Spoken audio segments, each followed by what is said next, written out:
innocent lost to the abyss, was bound to a creature of immaculate horror. Mary, once a girl of gentle disposition, but that was long ago, before the Lamb came. Now, her kindness was but a fading mask, for in her possession was a creature deceptively small.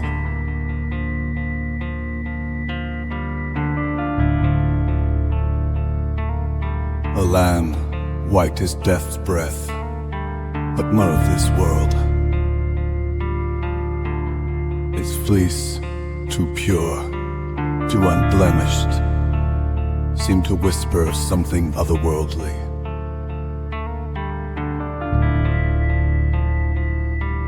A thing untouched by the filth of life,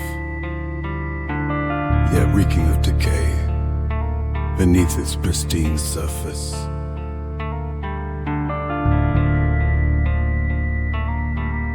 The lamb's eyes, black, empty, endless, reflected not light but the void itself, a place where no soul could return.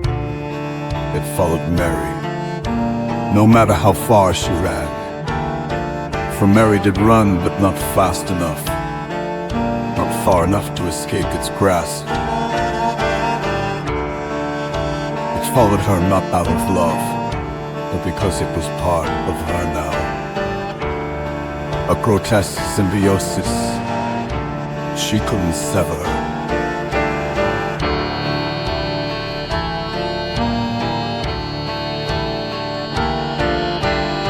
There came a day, as all days bled into one, when the Lamb followed her into a place of knowledge. The schoolhouse, once a sanctuary of innocence, warped upon its arrival, reality bending around its steps. The walls seemed to close in, suffocating, and the light dimmed, as though the very sun of fear but approached. The laughter of children died in their throats, replaced by gasps or silent screams stifled by terror.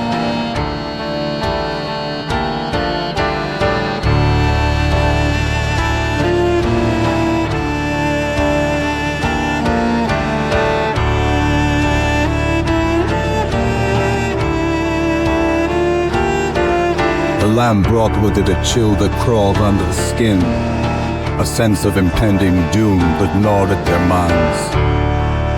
It was not a lamb, they knew this in their bones, even if they could not articulate the horror they felt.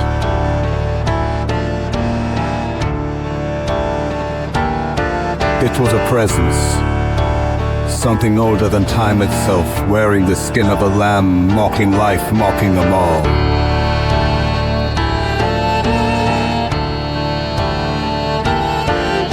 The children, their eyes wide with dread, could only stare as the room twisted around it.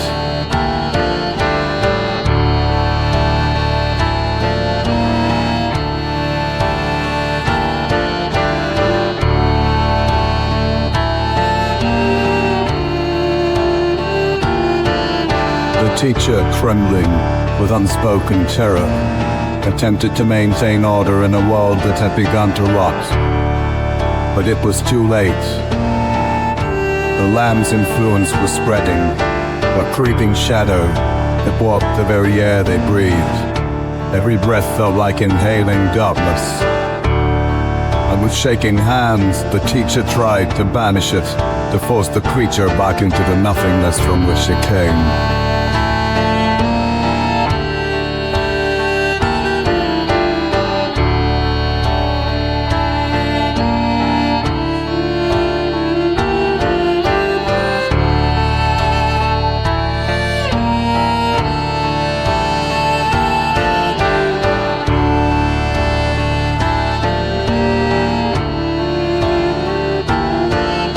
There was no turning it out. The Lamb that never truly entered. They'd always been there, in the corners of their vision, in the depths of their minds. The teacher, finally understanding, crumbled under the weight of this revelation, a puppet to forces far beyond mortal comprehension. The lamb could not be removed, because the lamb was reality, twisting into something grotesque, unrecognizable.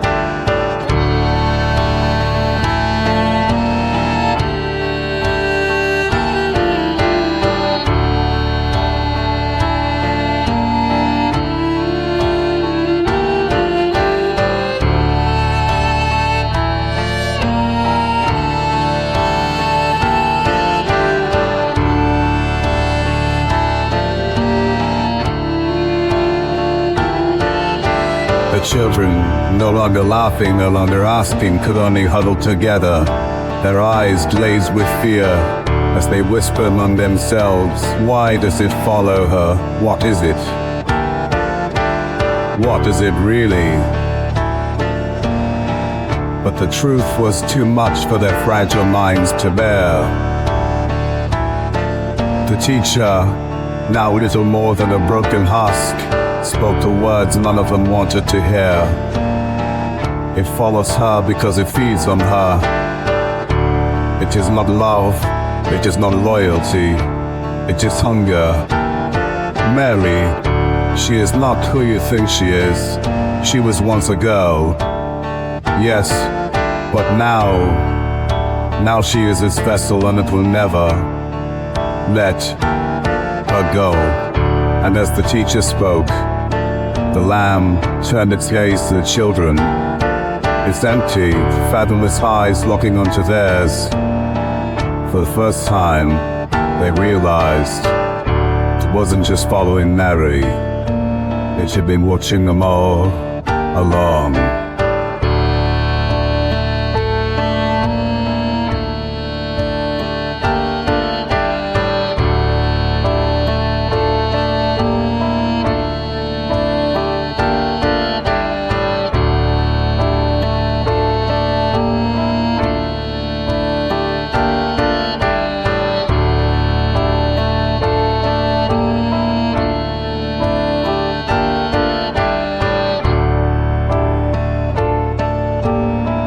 The lamb's true nature began to reveal itself, its form shifting, breaking the facade of innocence.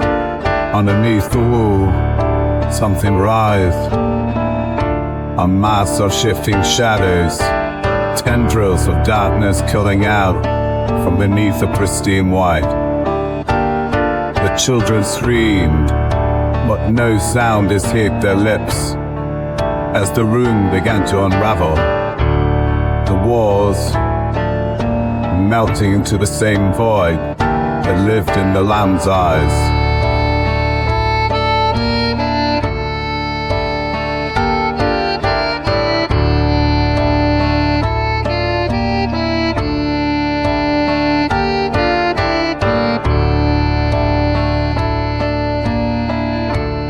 Mary, now fully consumed, stood at the center, her once kind face contorted into something otherworldly, her mouth moving, but no words escaped, only the sound of the void, a maddening silence that ate away at their minds.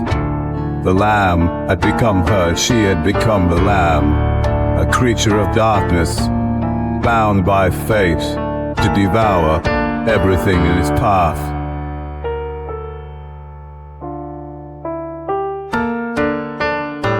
And as the darkness closed in, the last thought that crossed their minds before the abyss claimed them all was that Mary had never truly been alone.